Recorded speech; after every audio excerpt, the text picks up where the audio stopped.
আগরতলার নেতাজি সুভাষ বিদ্যানিকেতন স্কুল মাঠে বৃহস্পতিবার এক অনুষ্ঠানের মধ্য দিয়ে উদ্বোধন হয় মুখ্যমন্ত্রী জন আরোগ্য যোজনা 2023।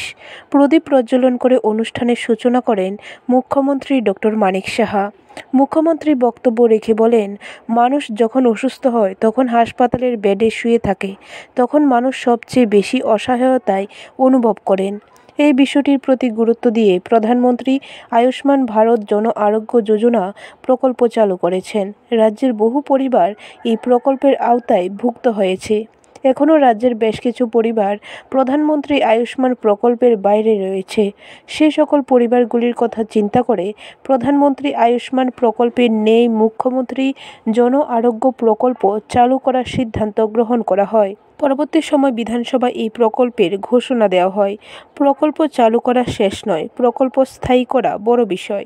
তাই এই প্রকল্প চালু করার আগে বহুবার অর্থমন্ত্রী থেকে শুরু করে বিভিন্ন আধিকারিকদের সাথে আলোচনা করা হয়েছে। এই প্রকল্পের মূল উদ্দেশ্য চিকিৎসা সংক্রান্ত সুরক্ষা প্রদান করা। এই প্রকল্প বাস্তবায়নের জন্য সকলের সহযোগিতা কামনা করেন মুখ্যমন্ত্রী।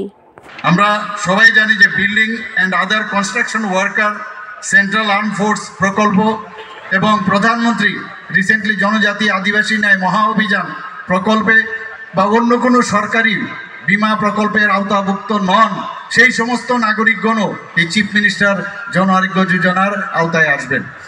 এই প্রকল্পের আমাদের বহিরাজ্যের সমস্ত তালিকাভুক্ত এবং আমাদের সরকারি ও বেসরকারি হাসপাতালের যারা আইপিডি পেশেন্ট থাকবেন সেই পরিষেবা ওনারা গ্রহণ করতে পারবেন। শুধু তাই নয়, যখন হসপিটাল থেকে ছাড় পাবেন 15 দিন পর্যন্ত তাদের ওষুধপত্র দেওয়ারও ব্যবস্থা করা হয়েছে। এখানে বলার চেষ্টা করা হয়েছে যে কার্ড 5 লক্ষ, প্রতিটি পরিবারের প্রতি বছরে 5 লক্ষ টাকা তাদের যে ক্যাশলেসের যে ব্যবস্থা সেটা করা হবে।